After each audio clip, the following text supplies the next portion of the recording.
Hello friends, welcome back to media talks. நான் உங்கள் மௌனிகா.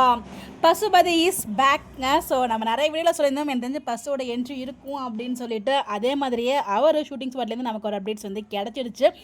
ஆனால் இதில் என்ன ஒரு ஷாக்குன்னு பார்த்தீங்கன்னா, நம்ம யமுனா இருக்காங்கங்க. இது என்னங்க புதுசாக ஒரு கூட்டணியாக இருக்குது அப்படிங்கிற மாதிரி தான் இருக்குது.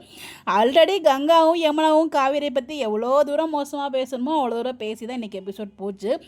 அப்படி இந்த பக்கம் இப்படி போகும்போது அப்படியே அந்த பக்கம் பார்த்தோன்னா இவங்க பசுவோட ஒரு ஃபோட்டோ ஷேர் பண்ணியிருக்காங்க. என்னடா நடக்குதுங்க? பட் நீங்கள் என்ன வேணால் பண்ணிக்கோங்கன்னு எல்லா டைலாக்லேயும் சொல்கிற மாதிரி, எல்லா வீடியோலையும் சொல்கிற மாதிரி வீக்காவை பிரிச்சிடாதீங்க. சேர்த்து வச்சு ப்ராப்ளமை சால்வ் பண்ணுறதுக்கு கொண்டு போங்க. ஸோ நீங்கள் அந்த மாதிரி கொண்டு போனீங்கன்னா என்ன மாதிரி ட்ராக் வந்தாலும் வி வில் என்ஜாய். ஸோ நாங்கள் எதுவுமே சொல்ல மாட்டோம்.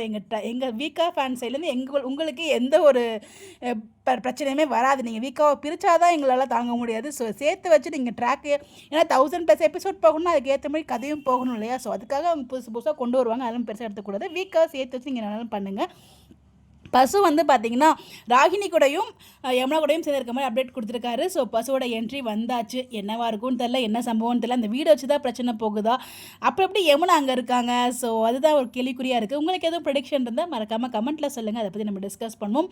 இந்த மாதிரி அப்டேட் தெரிஞ்சுக்க நம்மளோட சேனலை ஃபாலோ பண்ணிக்கோங்க. Bye bye.